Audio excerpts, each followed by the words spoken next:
रूह अफ़ज़ा का नाम सुनते ही ठंडा ठार लाल शरबत ज़हन में आता है, लेकिन क्या आप जानते हैं कि ये मशरूब न सिर्फ हिंदुस्तान बल्कि पाकिस्तान में भी खासा मकबूल है।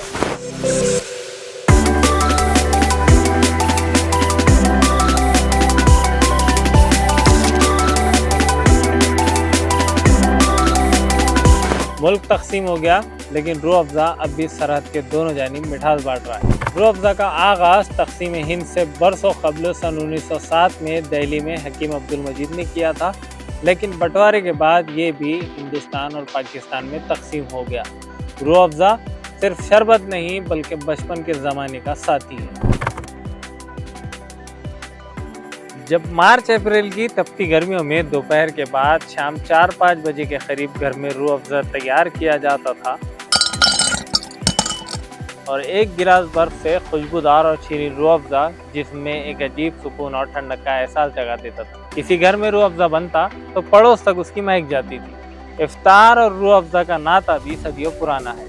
हर कहानी की एक तारीख होती है और हम बात करेंगे रूह अफ़ज़ा की तारीख के असली हीरो जनाब हकीम अब्दुल मजीद साहब की, जो पुरानी दिल्ली में आकर बस गए और हकीम अजमल खान के दवाखाने में मुलाजिम हो गए। बाद में मुलाजिमत छोड़कर अपना हमदर्द दवाखाना खोल लिया। हमदर्द दवाखाने के दवा बनाने वाले डिपार्टमेंट में सहारनपुर के रहने वाले हकीम उस्ताद हसन खान भी थे, जो एक माहिर दवासाज के साथ साथ एक अच्छे हकीम भी थे।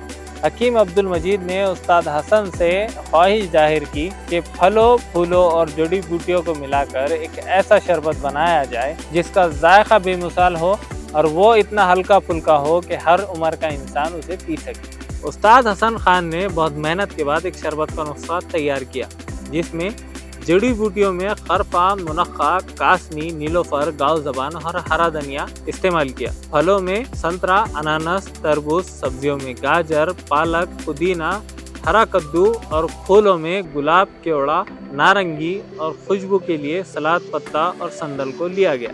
रूह अफ़ज़ा जो सिर्फ तवाज़ो के लिए इस्तेमाल नहीं होता बल्कि हमारी तहजीब, सखाफत और रिवायत का हिस्सा बन चुका है और आज भी इसकी खुशबू माजी की यादों के न जाने कितने दरीचे खोल देती है।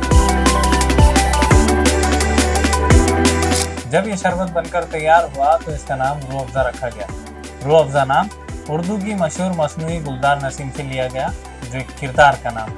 रूह अफ़ज़ा का फलों भरा रैपर मौलाना नूर हुसैन ने डिज़ाइन किया था। वो इतना बाबरकत साबित हुआ कि आज दुनिया भर में वो डिज़ाइन अपनी पूरी आबोताब से मकबूल है। रूह अफ़ज़ा को मकबूल होने में कई साल लगे, लेकिन आज रूह अफ़ज़ा दुनिया में पिया जाने वाला सबसे पसंदीदा शरबत है और रमज़ान में हर दस्तरखान की जीनत। साल 1922 में हकीम अब्दुल मजीद का इंतकाल हो गया। उन्हें 2 बेटे थे, हकीम अब्दुल हमीद और मोहम्मद सईद। 1947 के बंटवारे के बाद सईद साहब पाकिस्तान चले गए और हमदर्द पाकिस्तान की बुनियाद रखी। वहीं हकीम अब्दुल हमीद साहब ने हमदर्द हिंदुस्तान की बुनियाद रखी। इस तरह बंटवारे के बाद भी रूह अफ़ज़ा का जायका बर्रे सग़ीर में दोनों जानिब बरकरार बढ़ रहा है।